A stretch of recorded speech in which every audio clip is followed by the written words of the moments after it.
100마디 말보다 한 번의 행동이 더 큰 깨우침을 줄 때가 있습니다. 우리가 이제 잘 아는 옛날 이야기가 있어요. 그 엄마 바다개와 새끼 개의 이야기입니다. 엄마 개가, 바닷개가 어느 날 새끼 개가 해변가를 걸어 다니는 것을 보는데 깜짝 놀랐어요.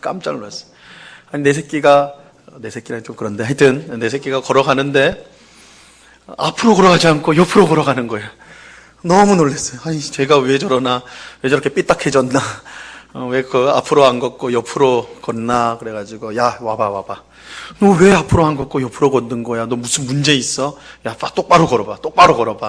그래서, 이렇게 말하니까 이제 새끼개가, 내가 무슨 잘못을 해서 그런지, 그래서, 이번엔 정신을 바짝 차리고, 이제 걸으려고, 똑바로 걸어보려고, 딱 했는데, 또 어떻게 걸어요? 옆으로 걷는 거예요. 엄마가 그걸 보면서 답답해가지고, 이놈아, 마음이 삐뚤어가지고 이렇게 다는 거지. 엄마 봐봐. 엄마가 어떻게 걷는가 봐. 한번 봐봐. 그래서, 엄마가 걸었어요. 엄마가 걸으니까, 이번에는 새끼개가 소리를 지르죠. 엄마도 똑같네. 그래서, 엄마도 옆으로 걸었어요. 엄마가 아무리 똑바로 걸으라 그렇게 말을 해도요, 자신이 똑바로 걷지 못하면 새끼도 똑바로 걷지 못하는 법입니다. 그럴 수가 없어요. 아이들을 보면 유독 입이 거친 아이들이 있어요. 그렇죠? 어른이 입이 거친 경우는 좀 고생을 많이 해서 험하게 살아서 그렇구나 이해할 텐데, 아이가 말이 험한 거 보면 이 아이가 왜 이렇게 입이 거친 걸까, 험한 걸까, 그렇게 보면 보통은 그 부모가 입이 거칠어요. 그죠? 험해요. 그러니까 아이가 그걸 보고 이제 그렇게 되는 것이죠. 여러분, 이 자녀의 못난 모습이 보일 때가 있거든요. 물론 자녀가 100% 마음에 드는 부모가 어디 있겠습니까? 그죠? 근데 하여튼 못난 모습이 딱 보일 때면, 자녀의 못난 모습이 보이면, 먼저 이제 잔소리하기 전에 자신을 먼저 돌아보는 게 꼭 필요합니다. 자신의 모습을 먼저 돌아보는 게 필요해요.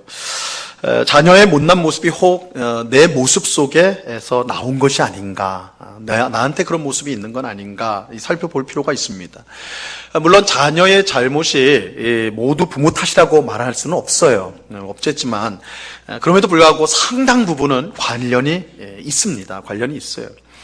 왜냐하면 아이들이 가장 많이 보고 또한 영향을 받는 것이 함께 사는 부모이기 때문에 그렇습니다. 그래서 100마디 말보다 한 번의 행동, 그것이 더 큰 영향을 끼칠 수가 있습니다.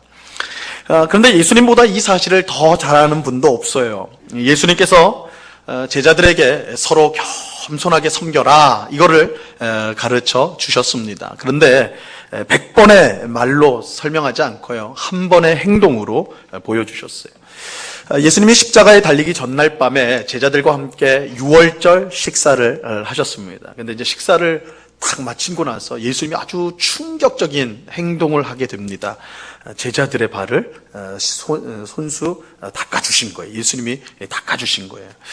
요한복음 13장 4절과 5절에 보시면요, 이렇게 말씀합니다. 저녁 잡수시던 자리에서 일어나 겉옷을 벗고 수건을 가져다가 허리에 두르시고 이에 대야에 물을 떠서 제자들의 발을 씻으시고 그 두르신 수건으로 닦기를 시작하여.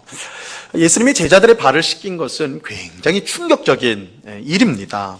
왜냐하면 당시 문화에서 다른 사람의 발을 씻겨주는 일은 오직 종이나 노예만이 하는 일이었기 때문입니다. 혹은 이제 자기 남편에게 굉장히 순종적인 아내가 좀 권위를 내세우는 남편의 발을 씻겨준다. 당시에 그런 일들은 기록에 보면 나와 있어요. 근데 다른 사람의 발을 씻어주고 닦아주는 그것은 오직 노예나 종이 하는 일이었습니다.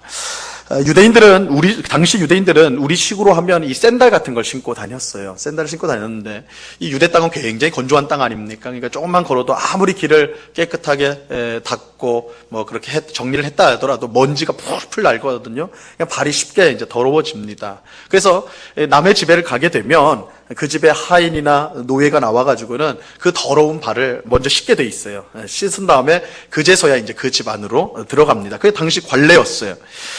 이처럼 다른 사람의 발을 씻어주는 것, 씻겨주는 것은 종이 하는, 노예가 하는 일이었습니다. 근데 유월절 식사를 하신 예수님께서 갑자기 그 자리에서 일어서시더니 제자들 한 사람 한 사람 발을 씻기 시작한 거예요. 하나님의 아들이신 예수님께서 종이 된 거죠. 노예가 된 거예요. 충격적인 일이 아닐 수가 없습니다. 그래서 베드로 언제나 이제 예수님이 하는 일에 딱 나서는 건 베드로잖아요. 이번에도 베드로가 나서요. 절대 내 발은 씻을 수 없습니다. 다른 제자들 발은 몰라도 내 발은 절대 씻을 수 없습니다. 왜냐하면 이것이 그만큼 충격적인 일이었기 때문에. 근데 예수님께서 제자들의 모든 발을 씻기신 다음에 자신이 왜 이런 일을 했는가 말씀해 주셨어요. 요한복음 13장 12절로 15절 말씀인데요. 조금 긴 말씀인데 한번 잘 들어보세요. 그들의 발을 씻으신 후에 옷을 입으시고 다시 앉아 그들에게 이르시되 내가 너희에게 행한 것을 너희가 아느냐? 너희가 나를 선생이라 또는 주라 하니 너희 말이 옳도다. 내가 그러하다. 내가 주와 또는 선생이 되어 너희 발을 씻었으니 너희도 서로 발을 씻어주는 것이 옳으니라. 내가 너희에게 행한 것 같이 너희도 행하게 하려 하여 본을 보였노라. 예수님은 제자들에게 서로 겸손히 섬길 것을 가르치기 원하셨어요. 그런데 여러 가지 막 설명하면서 이야기하면서 가르치지 않았어요. 한 번의 행동으로 그들의 마음 가운데 영원히 새기셨어요. 그죠? 종이나 노예가 하는 그 일을 친히 하나님의 아들이시고 구주시고 선생이신 예수께서 친히 그 일을 하심으로 너희도 서로 겸손한 마음으로 섬기는 것이 하나님의 뜻이다. 그렇게 사는 것이 맞다 하신 것을 알려주신 것입니다. 예수님은 엄마 개처럼 자신도 못하는 일을 하라고 하지 않았어요. 비록 예수님은 자신이 주님과 선생님에도 불구하고 친히 모범을 보임으로 제자들이 서로 겸손히 섬기도록 그렇게 하셨던 것입니다. 오늘 우리가 읽은 본문에서도 사도 바울이 이런 모범을 통해서 우리에게 중요한 사실을 알려주고 있습니다. 우리는 지금 빌립보서 말씀을 이제 차례대로 살펴보고 있습니다. 사도 바울은 1장 27절에서 빌립보서 1장 27절에서 빌립보 교회 성도들에게 가장 중요한 명령을 주었어요. 이 1장 27절의 이 명령은 사실 빌립보서 전체를 관통하는 가장 중요한 명령, 말씀이라고 할 수가 있습니다. 그것이 무엇입니까? 오직 너희는 그리스도의 복음에 합당하게 생활하라. 오직 너희는 그리스도의 복음에 합당하게 생활하라. 이 명령을 다르게 말하면 너희가 이제는 하나님 나라의 시민이 되었으니 하나님 나라의 법대로 살아야 된다. 당시 빌립보 사람들, 로마 시민들이 로마법을 따라서 살았던 것처럼, 그것을 자랑스러워하면서 로마법을 따라 살았던 것처럼 너희도 이제는 하나님 나라 시민이 되었으니까 하나님 나라의 법인 그리스도의 복음에 합당하게 살아야 된다. 이렇게 말씀하는 거예요. 그런데 그리스도의 복음을 따라 사는 것은 우리 혼자 잘한다고 해서 될 일이 아닙니다. 모두가 한 마음과 한 뜻이 되어서 협력을 해야 돼요. 왜냐하면 이 그리스도의 복음을 따라 살려고 하는 우리를 미워하고 공격하는 세력이 있기 때문에 그렇습니다. 이 세상은 그리스도의 복음을 따라 사는 우리를 가만두지 않습니다. 가만 놔두지 않아요. 조롱하고 미워하고 핍박합니다. 우리를 넘어뜨리려고 해요. 예수님 생각해 보세요. 예수님 보세요. 예수님이 무슨 잘못을 하셨습니까? 여러분, 예수님이 어떤 나쁜 짓을 하셨습니까? 오히려 예수님은 병든 사람을 고치시고 귀신 들린 사람을 온전하게 하시고 또한 원하는 모든 사람들에게 하나님의 뜻을 다 알려주셨어요. 가난한 사람들에게 복음을 전하셨어요. 예수님이 하신 일은 잘못된 일이 하나도 없어요. 악한 일이 하나도 없어요. 예수님 선한 일만 하셨어요. 오죽하면 로마 총독인 빌라도도 죄를 못 찾겠다. 그런 삶을 예수님이 사셨어요. 하지만 세상은 그런 예수님을 어떻게 하셨습니까? 십자가에 못 박아 죽였어요. 세상이 예수님과 그를 따르는 우리에게 주는 것은 십자가밖에 없어요. 여러분, 예수님에게 세상이 준 건 십자가밖에 없는데 예수님뿐만 아니라 오늘 예수님을 믿고 따르는 우리에게도 세상이 줄 수 있는 건 십자가밖에 없어요. 여러분, 세상에 너무 큰 기대를 가지는 게 아니에요. 세상이 우리에게 줄 수 있는 건 십자가밖에 없어요. 예수님을 통해 우리가 알아요. 그렇기 때문에 우리 혼자 힘으로 하나님 나라 시민답게 이 땅을 살아가는 것은 참으로 어려운 일이에요. 불가능한 일이에요. 그래서 하나님이 우리에게 주신 것이 교회예요. 주신 선물이 교회예요. 성도들이 교회로 모여서 한 마음과 한 뜻이 되어서 서로 협력할 때 서로 넘어지는 자를 일으켜 세워주고 격려하고 용납하고 붙들어주고 서로 사랑할 때 우리가 함께 힘을 내서 한 마음이 되어서 하나님 나라의 시민의 법, 그리스도의 복음에 합당하게 살아갈 수가 있게 되는 것입니다. 그런 세상의 미움과 핍박을 견뎌내고 하나님의 뜻대로 살 수가 있는 것이죠. 그래서 사도 바울은 그리스도의 복음에 합당하게 살기 위해서 무엇보다 중요한 것이 성도가 하나 되는 것이다. 하나 되는 것이다. 이거를 강조해요. 빌립보서 관통하는 게 너희는 하나가 돼야 된다. 하나가 돼야 된다. 이게 중요해요. 오늘 읽은 본문 앞에 있는 2절, 우리 지난 주간에 봤던 2절 말씀 보세요. 2장 2절 같이 읽습니다. 시작. 마음을 같이하여 같은 사랑을 가지고 뜻을 합하며 한 마음을 품어. 그렇죠? 이 네 가지로 말하지만 실상은 한 가지라고 그랬잖아요. 하나가 돼야 된다. 하나가 되라. 하나가 되어야 된다. 그래야 이 세상 속에서 그리스도의 복음에 합당하게 살아갈 수가 있습니다. 그런데 이 모든 성도가 하나가 되는 일을 방해하는 두 가지 독소가 있다고 그랬어요. 두 가지 독소. 바로 다툼과 허영. 다툼과 허영이라고 말씀드렸습니다. 다툼은 불의한 라이벌 관계를 뜻한다고 그랬어요. 그죠? 서로 성도끼리 격려하고 용납하고 품어줘야 되는데 그게 아니라 상대방을 뭘로 보는 거야? 내가 이겨야 될 상으로 봐야 되는 거야. 내가 니보다 못하지 않아. 내가 너보다는 더 낫지. 이렇게 서로 경쟁을 하는 거예요. 이게 다툼이에요, 다툼.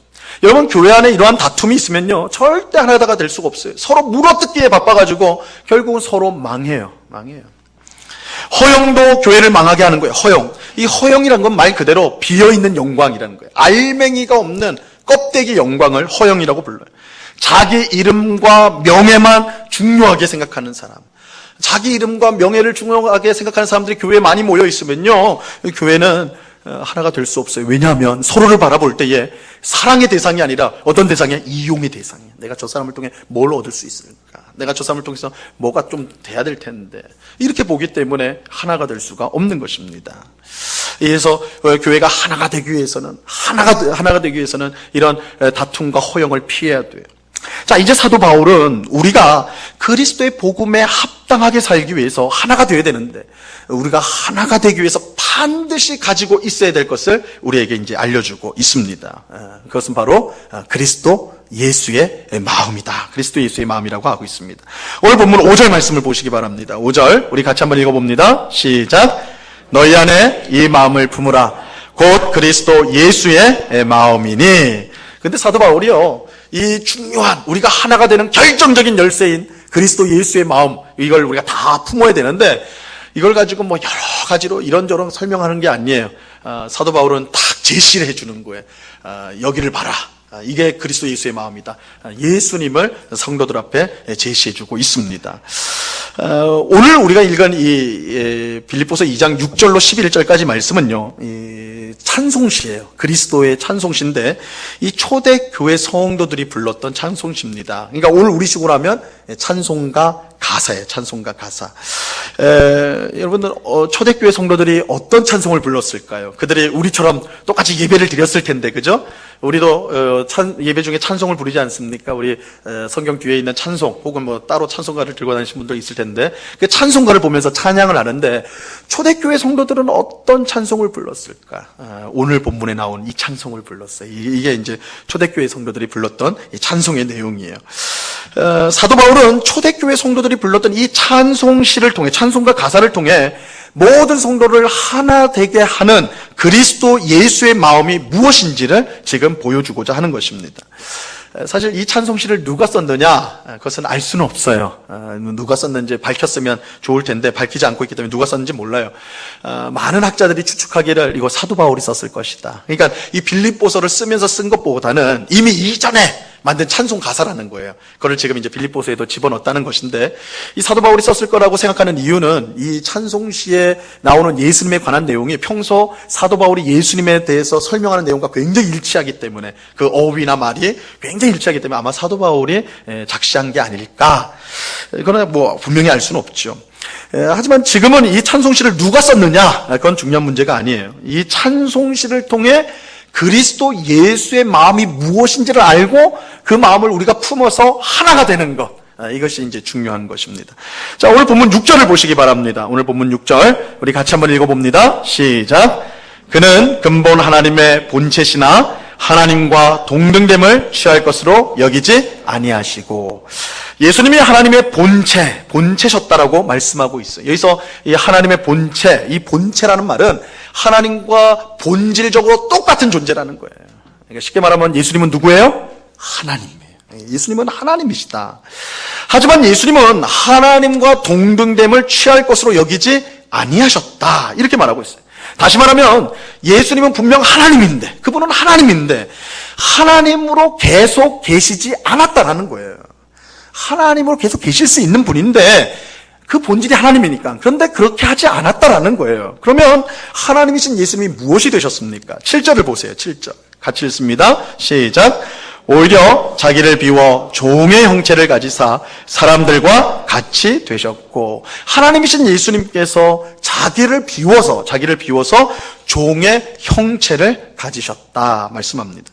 이 형체란 말은 6절에 나오는 본체하고 똑같은 단어예요. 그러니까 이 똑같은 단어를 하나는 본체라고 하고 하나는 형체라고 해버리니까 이게 무슨 서로 다른 의미가 있나 이렇게 생각하기 쉬운데 사실은 똑같은 단어예요. 모르페라는 똑같은 단어를 각각 번역을 해놨어요. 그러니까 똑같다고 생각하시면 돼요. 그래서 예수님은 본래 하나님의 본체, 본질적으로 하나님이시지만 종의 본체, 종과 같은 존재가 되셨다는 거예요. 종과 같은 존재가.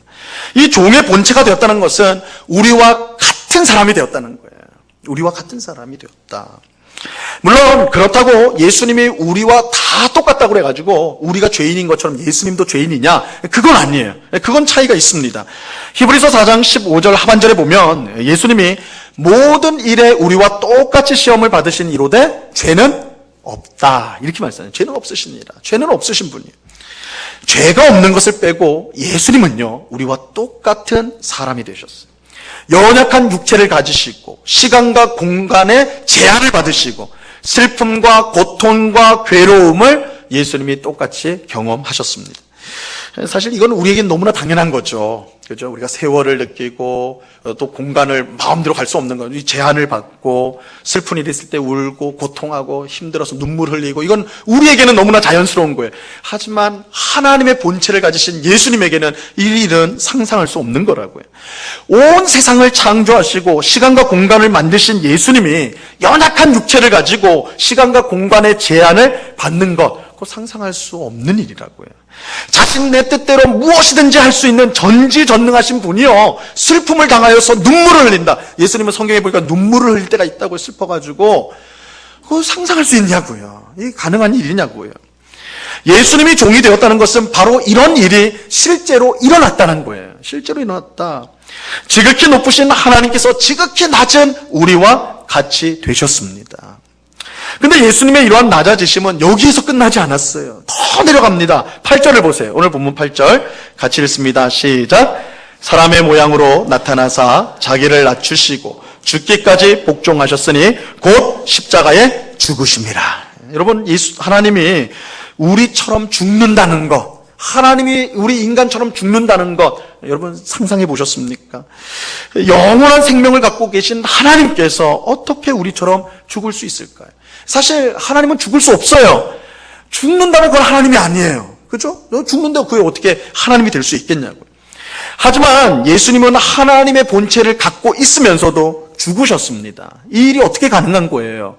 하나님의 본체를 취하지 아니하시고 종의 형체, 종의 본체를 취하셨기 때문에, 우리와 똑같은 사람이 되셨기 때문에 죽을 수가 있었던 거예요. 죽게 된 거예요. 게다가 예수님의 죽음은요, 평범한 죽음도 아니었죠. 예수님은 가장 악랄한 범죄자에게만 주어지는 십자가 처형을 당하셨습니다. 지극히 높으신 하나님께서 우리와 같은 종의 본체로 낮아지신 것도 부족하여서 사람 취급도 받지 못하는 그런 범죄자에게만 주어지는 십자가형으로 죽으셔야 했던 것입니다. 이게 예수님의 낮아지심은 그야말로 밑도 끝도 없는, 계속 떨어진, 그러니까 사람으로 떨어진 것도 굉장히 떨어진 건데 마지막 십자가의 죽음은 사람조차도 당하지 않는, 그러니까 사람 이하로 떨어진 그런 낮아지심이었던 거예요. 근데 여기서 정말 중요한 건 이겁니다. 왜 예수님이 이렇게 낮아지셨는가예요. 예수님이 왜 이렇게 낮아지셨는가? 물론 우리는 답을 알고 있죠. 우리의 구원을 위해서 그랬다. 우리의 구원을 위해서. 그런데 지금 사도 바울이 지금 오늘 이 찬송시를 통해서 하려고 하는 말은 그거 아니에요. 예수님이 우리의 구원을 위해서 이렇게 낮아지셨다. 십자가에서 죽으셨다. 그건 물론 가장 핵심적인 복음의 내용이지만 사실은 오늘 사도 바울의 초점은 그 부분은 아니에요. 그 부분은 아니고 예수님이 왜 그렇게 낮아지셨는가? 왜 낮아지셨는가? 하나님으로부터 벌을 받아가지고 무슨 나쁜 짓에 벌을 받아서 이렇게 낮아지셨는가? 아니면 예수님이 하나님 노릇을 하다가 야 이것도 참 심심한 일이다. 내가 좀 사람 좀 대봐가지고 한번 좀 경험을 해봐야겠다. 그렇게 해도 됐는가? 뭐 옛날 얘기 같은 거 보면 왕이 이 왕 노릇하는 게 좀 심심하니까 평민으로 돌아가가지고 좀 생활하는 거, 그런 얘기 나오잖아요. 예수님이 그렇게 하셨는가? 전혀 그렇지 않아요. 오늘 방금 읽은 이 8절에 보면요. 8절에 보면 하나님이신 예수님이 이처럼 스스로 낮아지신 이유를 밝히고 있습니다. 예수님이 죽기까지 복종하셨다. 죽기까지 순종하셨다. 이렇게 말씀하고 있어요. 여러분, 복종 혹은 순종은요, 반드시 대상이 있는 거예요. 뭐 스스로 복종, 혼자 복종하다 이런 건 있을 수가 없잖아요. 복종케 하시는 이가 있겠죠. 그러니까 예수님은 누군가에게 복종하기 위해, 순종하기 위해 스스로를 이처럼 낮추신 거예요. 그건 누구예요? 누구에게 복종하신 거예요? 누구에게 순종하신 거예요? 바로 아버지 하나님이에요. 아버지 하나님께 순종하신 거예요. 아버지 하나님은 아담이 타락한 이후에 인류를 구원할 계획을 가지고 계셨어요. 그 계획은 자신의 아들을 세상에 보내어 세상 사람들의 죄를 대신하여 속죄 제물이 되게 하는 거예요. 속죄 제물이 되게 하는 거예요. 모든 사람이 죄를 지었기 때문에 사람 중에는 구원자를 찾을 수가 없었어요. 아담 이후로 온 인류는 다 죄악에 빠졌어요. 그렇기 때문에 죄에 빠진 사람이 죄인을 구원할 수는 없는 노릇 아니에요. 그러니까 이 세상에는 구원자를 찾을 수가 없어요.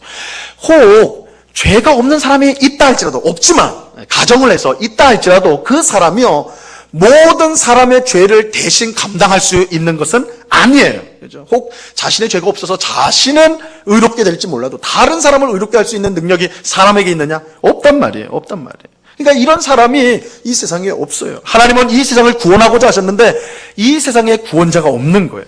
방법은 단 하나밖에 없죠. 하나님의 아들이 신이 죄 없는 사람이 되어 모든 사람의 죄를 대신 짊어지는 것입니다.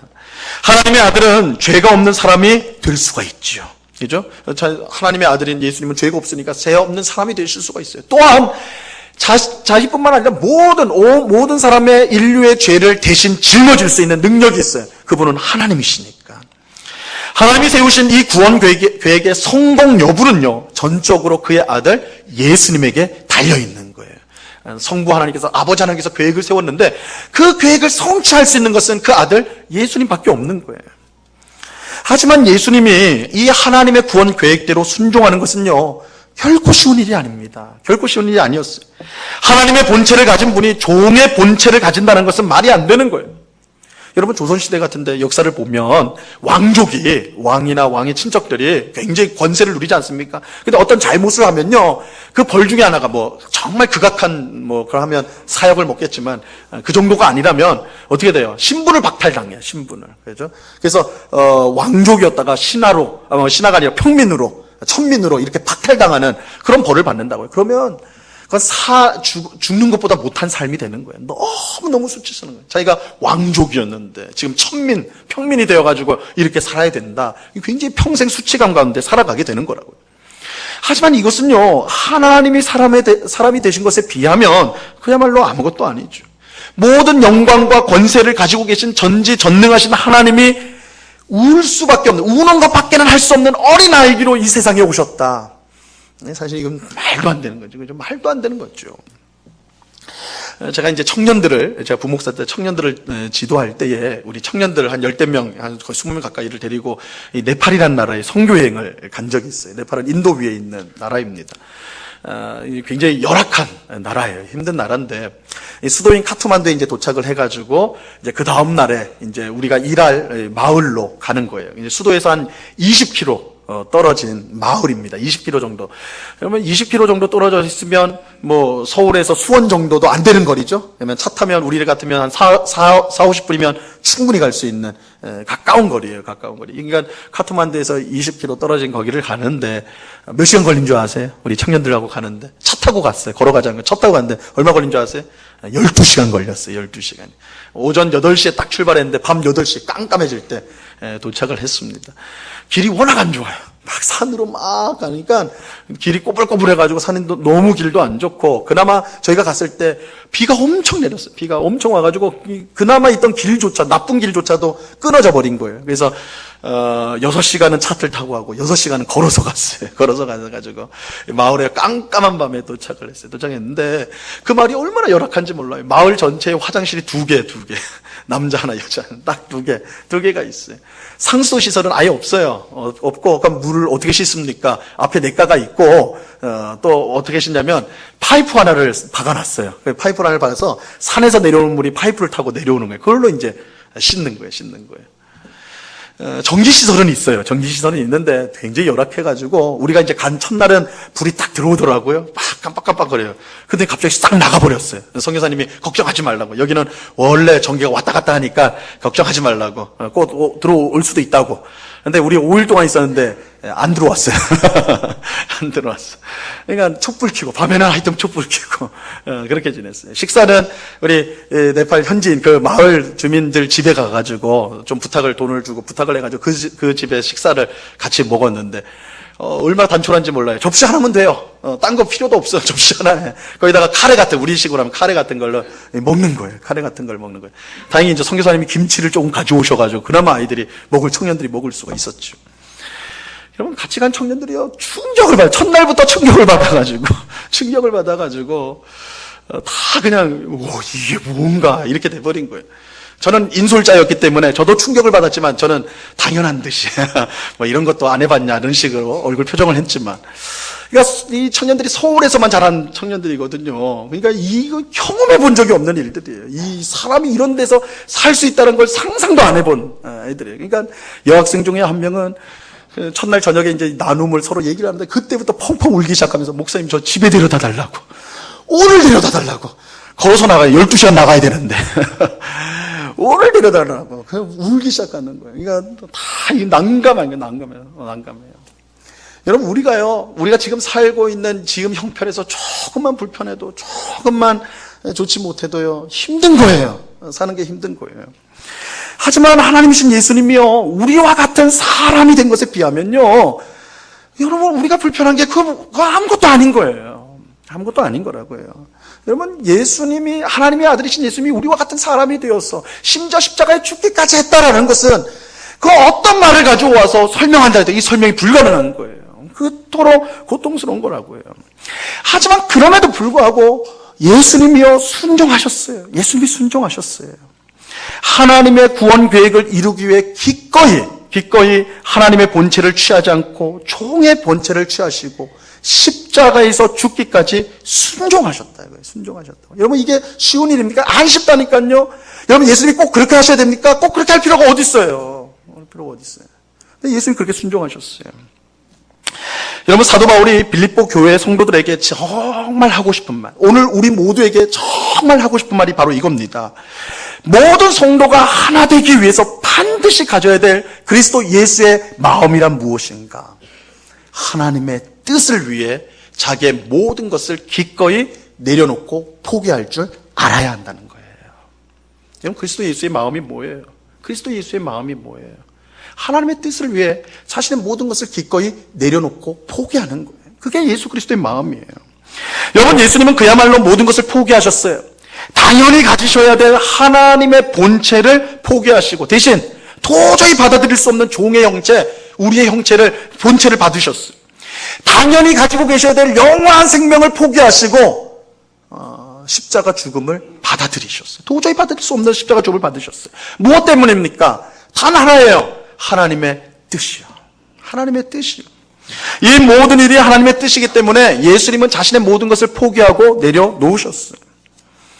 여러분, 우리는 교회에서 어떻게 하나가 될 수 있을까요? 교회에서 하나 되지 못하고 서로 시기하고 다투는 근본적인 이유가 어디 있을까요? 여러분, 물론 이제 교회에 이런 어려움들이 있으면, 다툼이 있고 이러면 여러 문제가 있겠죠. 여러 그런 문제의 원인들이 있겠죠. 하지만 가장 중요한 문제의 원인은 바로 우리 자신입니다. 나 자신이에요. 여러분, 이것은 아무리 부인하려고 해도 부인할 수 없는 사실이에요. 우리는 시기와 다툼의 원인이 항상 다른 사람에게 있다라고 생각을 해요. 저 사람 때문에, 저 일 때문에, 저것 때문에 이런 어려움이 있다라고 생각을 해요. 하지만 근본적인 문제는 나한테 있어요. 근본적인 문제는 나한테 있어요. 내 이웃을 내 몸과 같이 사랑하라고 하신 하나님의 뜻에 도저히 순종하지 못하는 나에게 근본적인 원인이, 문제가 있는 것입니다. 여러분, 우리가 예수님처럼 하나님의 뜻을 위해 자신의 것을 포기하면 어떤 일이 일어날까요? 하나님의 뜻을 이루기 위해 내 자존심, 내 감정, 내 소유, 내 시간, 내 권리를 기꺼이 내려놓고 양보하고 포기할 수 있다면 다른 성도들과의 관계에서 어떤 일이 발생하게 될까요? 여러분, 우리가 그렇게 함에도 불구하고 여전히 우리 속에 시기와 다툼과 허영 같은 것들이 끼어들 수가 있을까요? 그럴 수 없을 거라고요. 그럴 수 없을 거라고요. 이렇게 말씀드리면 우리 마음에서 이제 어떤 소리가 나오냐면, 왜 나한테만 그러냐 그러죠. 왜 나한테만 그러십니까? 문제는 저 사람에게 있는데 저 사람에게 먼저 말하세요. 저 사람이 고치면 저도 고칠게요. 저 사람이 저렇게 행동 안 하면 나도 그렇게 행동 안 할게요. 우리 마음속에 그런 마음이 나와요. 그런 마음이 나와요. 근데 여러분, 만약에 예수님이 하나님 앞에 그랬다면 어떻게 될까요? 하나님, 아버지 하나님이 예수님에게 내가 사람이 되어가지고 저들의 죄를 위해서 십자가에서 죽어야지 저들이 구원받겠다. 그러니까 너 이 뜻에 순종하지 않겠니? 라고 하실 때 예수님이 내가 왜요? 저렇게 죄만 짓고 저렇게 자기만 하는 이기적인 저 사람들이 회개하지도 않는데, 반성하지도 않는데 제가 왜 먼저 그래야 되죠?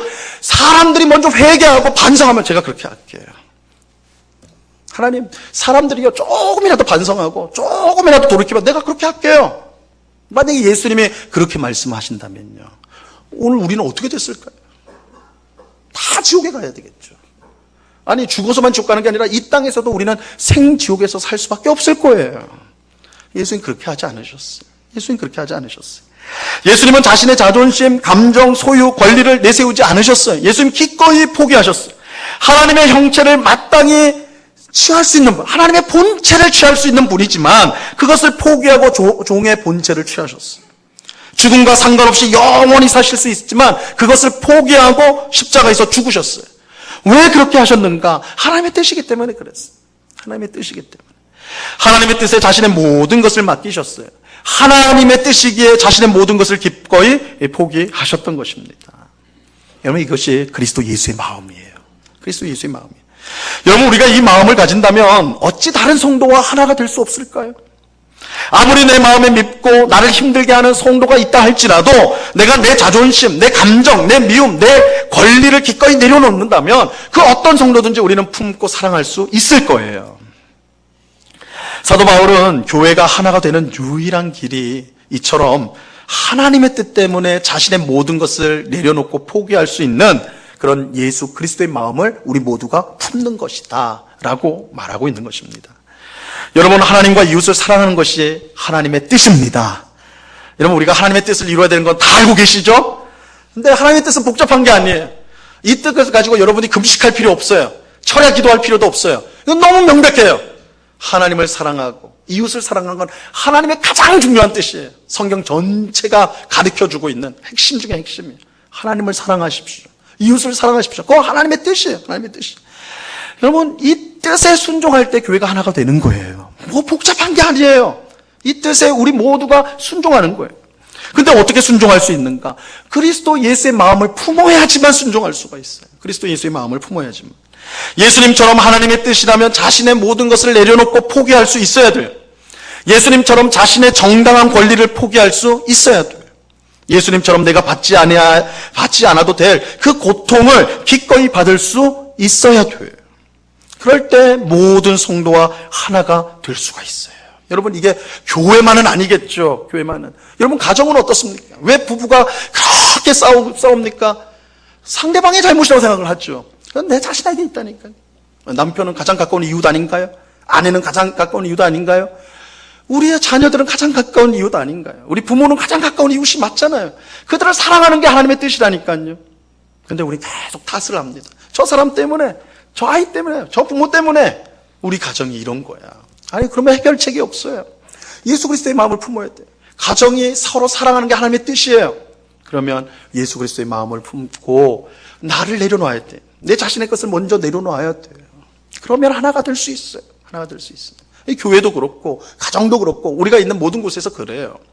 그런데 이렇게 말씀드리면 우리의 마음이 너무너무 무거워요. 너무너무 무거워요. 우리 마음속에 이런 마음이 또 들어요. 난 예수님이 아닌데, 내가 과연 그럴 수 있을까? 내가 그렇게 한다고 해가지고 무슨 유익이 있는가? 그냥 나만 바보 되는 거 아닌가? 그죠? 내 걸 다 내려놓고, 내 자존심도 내려놓고, 막 이러면 세상 사람들이 볼 때 딱 바보죠. 저건 딱 바보다. 그랬죠. 왜 그렇게 해야 됩니까? 우리가 꼭 그리스도 예수의 마음을 품어야 됩니까? 이런 생각을 하고 있는 우리에게 사도 바울이요, 예수님의 결말을 가르쳐줘요. 예수님이 이렇게 지극히 낮아진 건요, 끝이 아니에요. 그 뒤가 있어요. 결말이 있어요. 오늘 본문 9절로 11절 말씀입니다. 우리 3절 말씀인데요, 우리 한 목소리로 같이 읽습니다. 시작. 이러므로 하나님이 그를 지극히 높여 모든 이름 위에 뛰어난 이름을 주사 하늘에 있는 자들과 땅에 있는 자들과 땅 아래에 있는 자들로 모든 무릎을 예수의 이름에 꿇게 하시고 모든 입으로 예수 그리스도를 주라 시인하여 하나님 아버지께 영광을 돌리게 하셨느니라. 하나님의 뜻을 위해 자신의 모든 것을 내려놓은 포기한 예수님에게 하나님은 어떻게 하셨습니까? 어떻게 하셨어요? 그를 지극히 높이셨다고 그래요. 지극히 높이셨다. 그래서 이름을 주는데 모든 이름 위에 뛰어난 이름을 줬다. 모든 이름보다 가장 뛰어난 이름을 줬다. 그 이름이 뭐예요? 하나님의 이름을 준 거예요. 하나님의 이름을. 그죠? 이 세상에 가장 뛰어난 이름은 하나님 이름밖에 더 있겠어요? 예수님에게 하나님의 이름을 주셨어요. 예수님은 자신이 하나님인데 그거를 내려놓고 사람이 되셨거든요. 그런데 하나님은 그런 예수님에게 하나님의 이름을 주시는 거예요. 이름을 주셨어요. 그래서 어떻게 합니까? 하나님의 이름을 주니까 하늘에 있는 자와 땅 위에 있는 사람들과 땅 아래, 심지어 땅 아래에 있는 사람들도 다 예수를 뭐라고 불러요? 주님이라고 외치잖아요. 주님이라고 외친다. 주님이 되셨어요. 주님이 되셨어요. 여러분, 하나님의 뜻을 위해 모든 것을 포기하셨던 예수님에게 하나님은요, 그야말로 모든 것을 주셨어요. 모든 것을 주셨어요. 근데 이것은 예수님만이 아니에요. 예수님의 마음을 품고 똑같이 살아가는 우리에게도 동일하게 일어날 일이에요. 우리는 예수님 옆에서 함께 왕노릇하게 될 거예요. 예수님이 받으신 영광을 우리도 누리게 될 거예요. 우리가 하나님의 뜻을 위해 우리의 모든 것을 내려놓는다면, 예수 그리스도의 마음을 품고 살아간다면 예수님이 받으셨던 이 영광을 우리 또 동일하게 받게 될 것입니다. 그러므로 하나님을 위해 자신의 모든 것을 포기하는 사람은요, 절대 어리석은 사람이 아니에요. 불쌍한 사람이 아니에요. 세상 사람들이 말하는 것처럼 바보가 아니에요. 오히려 그 사람은 가장 복된 사람이에요. 가장 행복한 사람이에요. 가장 영광스러운 사람이에요. 이것을 분명히 믿는 오늘 우리 모두가 될 수 있기를 바랍니다. 오늘 예배하는 우리 모두가 그리스도 예수의 마음을 품을 수 있기를 간절히 바랍니다. 하나님의 뜻을 위해 기꺼이 나 자신을 내려놓고 포기할 수 있기를 바라요.